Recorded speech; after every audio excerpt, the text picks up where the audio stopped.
ರೇಣುಕಾಸ್ವಾಮಿ ಕೊಲೆ ಪ್ರಕರಣದ ಆರೋಪಿಗಳ ಮೇಲೆ ಆರೋಪ ನಿಗದಿಯಾಗಲಿದ್ದು ಬೆಂಗಳೂರಿನ ಸಿಸಿಎಚ್ ನ್ಯಾಯಾಲಯಕ್ಕೆ ಡಿ ಗ್ಯಾಂಗ್ ಇಂದು ಹಾಜರಾಗಲಿದೆ. ಇಂದು ಕೋರ್ಟ್ನಲ್ಲಿ ಕೊಲೆ ಕೇಸ್ ಸಂಬಂಧ ವಿಚಾರಣೆ ನಡೆಯಲಿದ್ದು ಕೊಲೆ ಪ್ರಕರಣದ ಆರೋಪಿಗಳ ಮೇಲೆ ದೋಷಾರೋಪ ನಿಗದಿಯಾಗಲಿದೆ ಎನ್ನಲಾಗಿದೆ. ನಟ ದರ್ಶನ್, ಪವಿತ್ರ ಗೌಡ ಸೇರಿದಂತೆ 17 ಆರೋಪಿಗಳು ಇಂದು ಕೋರ್ಟ್ಗೆ ಕಡ್ಡಾಯವಾಗಿ ಹಾಜರಾಗಬೇಕಿದೆ. ಒಂದು ವೇಳೆ ದೋಷಾರೋಪ ಒಪ್ಪಿಕೊಂಡರೆ ಆರೋಪಿಗಳಿಗೆ ಶಿಕ್ಷೆ ಪ್ರಕಟವಾಗುವ ಸಾಧ್ಯತೆ ಇದೆ ಎನ್ನಲಾಗಿದೆ.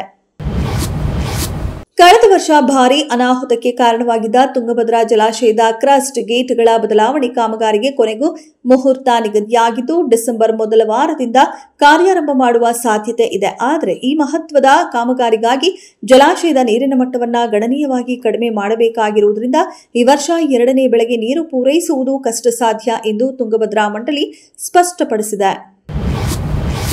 ಮಹಾತ್ಮ ಗಾಂಧಿ ನಗರ ವಿಕಾಸ ಯೋಜನೆ ಅಡಿ ನಗರದ ನಾನಾ ಬಡಾವಣೆಗಳ ಸಂಪರ್ಕ ರಸ್ತೆಗಳನ್ನು 250 ಕೋಟಿ ರೂಪಾಯಿ ವೆಚ್ಚದಲ್ಲಿ ಅಭಿವೃದ್ಧಿಪಡಿಸಲು ಸಿದ್ಧತೆ ನಡೆದಿದೆ.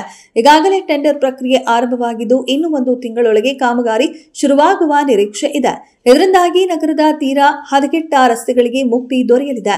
ನಗರದಲ್ಲಿ ಸುಗಮ ಸಂಚಾರಕ್ಕೆ ಕೇವಲ ಪ್ರಮುಖ ರಸ್ತೆಗಳು ಸುಸ್ಥಿತಿಯಲ್ಲಿದ್ದರೆ ಸಾಲದು, ಅವುಗಳನ್ನು ಸಂಪರ್ಕಿಸುವ ಬಡಾವಣೆಗಳ ರಸ್ತೆಗಳು ಉತ್ತಮ ಸ್ಥಿತಿಯಲ್ಲಿರಬೇಕು ಎಂಬ ಉದ್ದೇಶದಿಂದ ಈ ಬೃಹತ್ ಅಭಿವೃದ್ಧಿ ಕಾಮಗಾರಿಯನ್ನ ಕೈಗೆತ್ತಿಕೊಳ್ಳಲಾಗಿದೆ.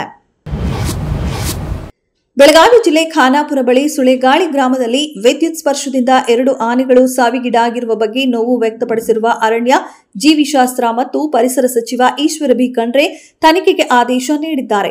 ಕಳೆದ ಕೆಲವು ದಿನಗಳಿಂದ ಇದೇ ಪ್ರದೇಶದಲ್ಲಿ ಆನೆಗಳು ಓಡಾಡುತ್ತಿದ್ದರೂ ಅರಣ್ಯ ಅಧಿಕಾರಿಗಳು ಮತ್ತು ಸಿಬ್ಬಂದಿ ಸೂಕ್ತ ಕ್ರಮ ಕೈಗೊಳ್ಳದೆ ಕರ್ತವ್ಯ ಲೋಪ ಎಸಗಿರುವುದೇ ಆನೆಗಳ ಸಾವಿಗೆ ಕಾರಣ ಎಂಬ ಆರೋಪವಿದ್ದು ಈ ಬಗ್ಗೆ ಸಮಗ್ರ ತನಿಖೆ ನಡೆಸಿ ಲೋಪವಿದ್ದಲ್ಲಿ ಶಿಸ್ತು ಕ್ರಮದ ಶಿಫಾರಸಿನೊಂದಿಗೆ 5 ದಿನಗಳ ಒಳಗಾಗಿ ವರದಿ ಸಲ್ಲಿಸಲು ಮುಖ್ಯ ವನ್ಯಜೀವಿ ಪಾಲಕರಿಗೆ ಸೂಚಿಸಿದ್ದಾರೆ.